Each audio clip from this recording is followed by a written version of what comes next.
আলহামদুলিল্লাহ রাব্বিল আলামিন একবার কমপক্ষে, মানে প্রথমে আল্লাহর প্রশংসা করবেন, তারপর একবার দরুদ পড়বেন আল্লাহুম্মা সাল্লি আলা মুহাম্মাদ ওয়া সাল্লিম, তারপর হাত তুলে দোয়া শুরু করবেন।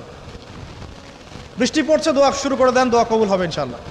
আজান দিয়েছে, আজান এবং একামতের মাঝখানের সময়টা আছে, এই সময়টা কাজে লাগান, দোয়া কবুল হবে ইনশাআল্লাহ।